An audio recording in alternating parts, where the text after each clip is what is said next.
bigger lesson to be learned from the pandemic is the disparities that existed and were shown in such a naked fashion, unable to avoid.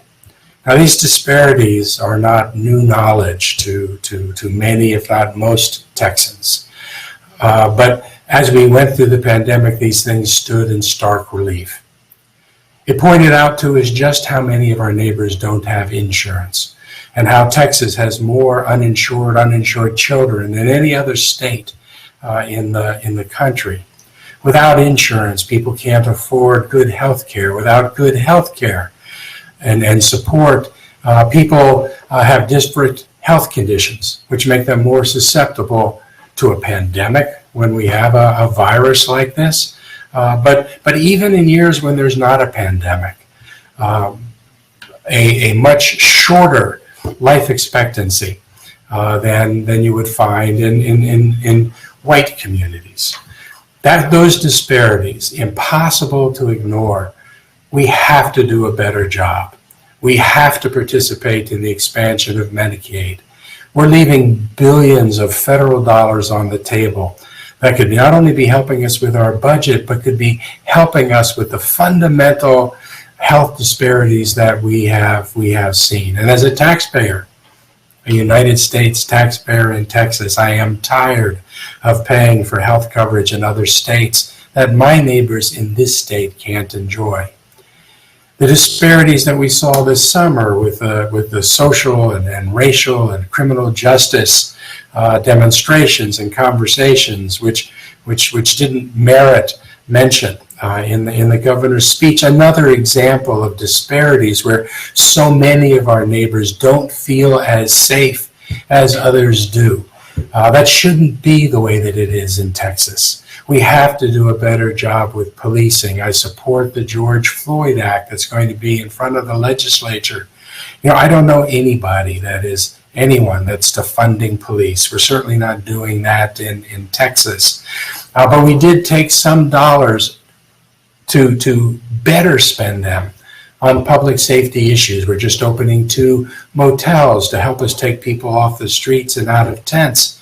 And the money that we're going to be using to enable us to do that, to manage those facilities, is part of the funding that we found from those unfilled positions. I support what the governor said. He said with respect to law enforcement that we have to do a better job of training and providing tools to our law enforcement officers. And I agree with that. And really, that's the focus of what we're doing in Austin right now. It's because we respect and value our police officers, that we want them working on crime. We want them not being our mental health first responders. We want them to do the work of fighting crime, and let the mental health interventionists do that other work. I am pleased that the governor, in his speech, pointed out the new businesses that are coming to Texas.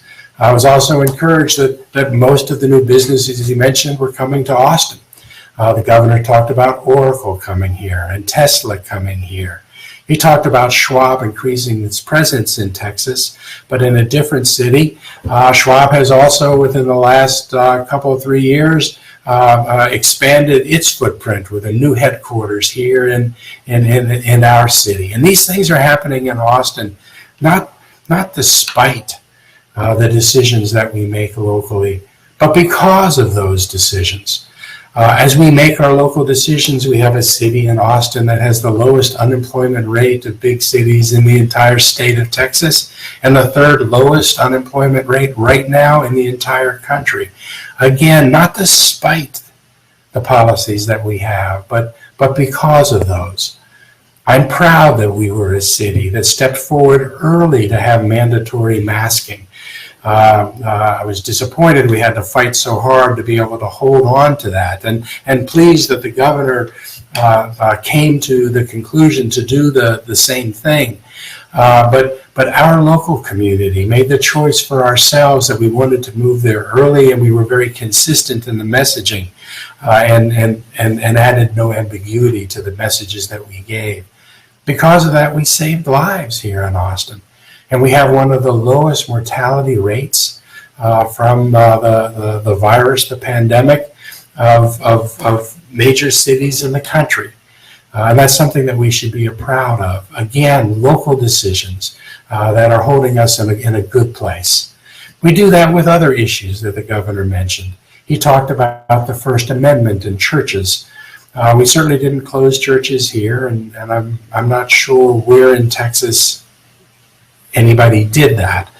But I know that in our community, we went with our churches. We talked to our churches. We talked about the fact that large gatherings put people at risk. And most of the churches in our community offered services remotely and virtually. And in doing so, they help save lives. It's that kind of community getting together that protect communities and help save lives. Proud to be part of Austin. Proud that we were able to make these kinds of local decisions in ways that are now enabling Austin to contribute to the state's economy. Those ability to make the local decisions is a really important liberty interest. It's a real important freedom that we have as members of local communities. But the governor's right. Freedom is fragile. And if it's not protected, we would be in danger of losing it. And that's why it's so important for us and our communities, for cities across Texas, to make sure that each of us have the ability for our local communities to decide what are that community's values and what policies do they want to follow. You know, Governor Abbott and the legislature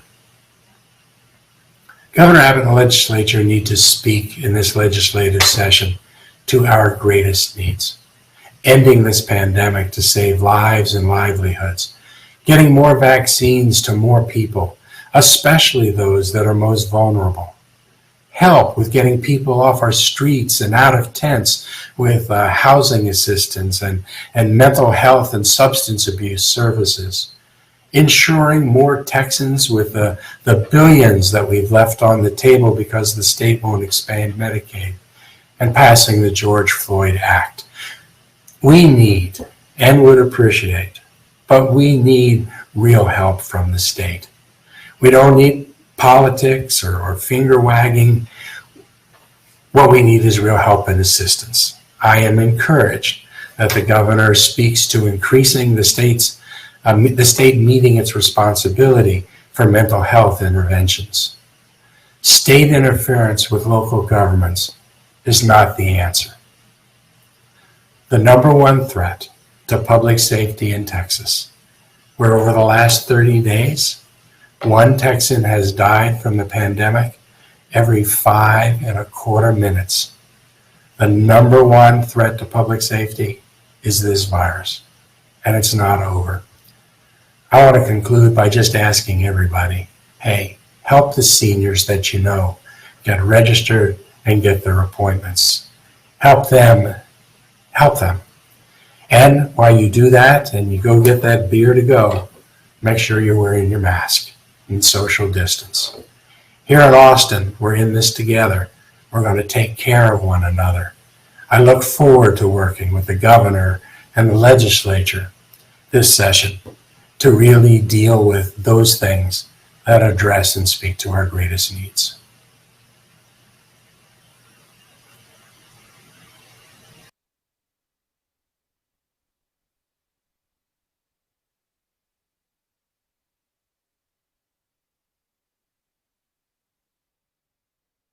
Before we talk about tax-smart investing, what's new? Audrey's expecting. Twins. Maybe closer to the twins. Change in plans. At Fidelity, a change in plans is always part of the plan. Blizzard conditions stay off.